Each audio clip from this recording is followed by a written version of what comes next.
I often think back to when I was 20 years old. These are 5 things that I really wish I knew when I was that age. 20 years old, you're very influential, you're doing a lot of cool things, but what are some of the things that we could have done different when we were 20 years old? What are some of the things that we should have done different? Well, let's go into those. The first thing I often think about is when I was that age, I was not making great money, but I had extra money because my expenses were low. I wish I would have started saving and investing a little bit earlier.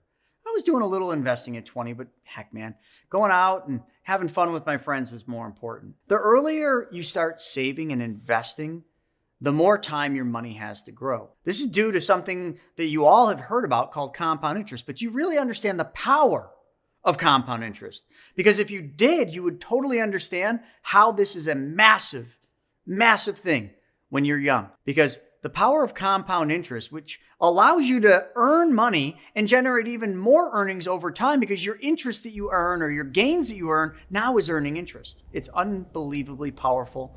But unfortunately, we always learn about compound interest a little too late in life and wish it could go back in time. I wish I could earn compound interest on that money when I was 20. Well, if you're 20, get started. The second thing I often think about, if I could go back to when I was 20, is I would have taken advantage of employer matching contributions. So for example, when I was in Wall Street, which wasn't until 23, but close enough, I did take advantage of the 401k. But I don't know if I really maximized the match that was given to me. So a lot of employers offer 401ks or other retirement plans, and they match a portion of the contributions. A lot of times it's, if you contribute 6%, they'll give you 3, or maybe it's 3% dollar for dollar. As long as you understand that, that's the match. There's a vesting schedule, and you gotta, stay at that company for the period of time before your money vests. But I think this could be really powerful, especially if you're young, because really it's money that gets put in for retirement so that someday when you retire, you didn't have to, that's not money you had to save. That's money that was given to you. But I also will go one step further. I don't think you should put any more money than what's required to get the match out. I don't like 401ks. I never have, but I can't argue a match. I can't argue free money. So be sure to contribute enough to take advantage of this free money. Just make sure you understand the vesting schedule because it's going to boost your savings over time. The third thing, this is really important, is diversify your investments. At 20, if you were investing, a lot of times 20-year-olds or younger folks, they don't invest in a lot of things. They pick one thing. Like, I hate to say crypto, but a lot of 20-year-olds recently were putting money in crypto. It was like the cool thing to do, but they weren't diversified. So when you get into investments, I don't care if it's crypto or stocks or whatever you're doing, diversify those investments. Try to have companies or investments that aren't correlated. When one goes up, the other's not affected. Or have different investments like treasury bonds. So when markets go down, treasury bonds potentially can go up. You want these different diversifications so that your money has a better chance of growing over the long haul. And the other thing you don't want to do is don't put all your eggs in one basket. Don't go all in on one investment because if that one doesn't work, you're wiped out. Diversifying your investments helps you spread out your risk, and this definitely will potentially improve your returns over the long run. Always has and always will. The fourth thing is you should learn about personal finance and investing. Knowledge is power only if applied. Let me say that again. Knowledge is power, but only if you apply it.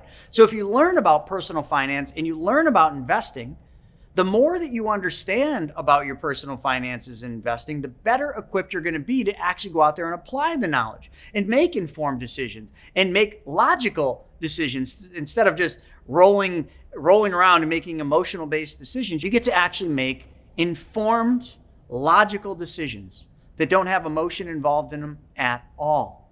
And that's what you need to be doing with your money. Consider seeking out resources. I mean, there's lots of them. I mean, there's these YouTube videos. So actually right now, why don't we do something? Why don't we pause?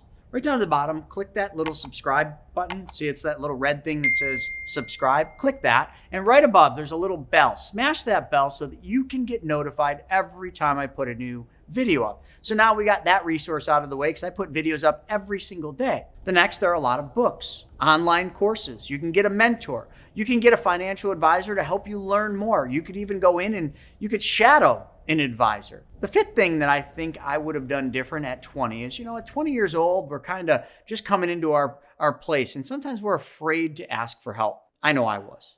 How about you? You should never be afraid to ask for help. Because if you don't ask, you don't get. If you're feeling overwhelmed or you're unsure about how to handle your money, never be afraid to ask for help. There's plenty of people out there that will help you and they won't even charge you. I mean, this YouTube video didn't charge you, did you? Did you put your credit card in to watch this video? Oh, right. It was free. And you could ask questions right down below. You could type a question down here in the DM and yes, we'll answer it. So there's so many resources available to you. And just to name a couple of them, I mean, online resources, friends, family, financial advisors, investment advisors, Chris Naugle, I mean, I'll help you, and a whole bunch of other people that can provide you guidance.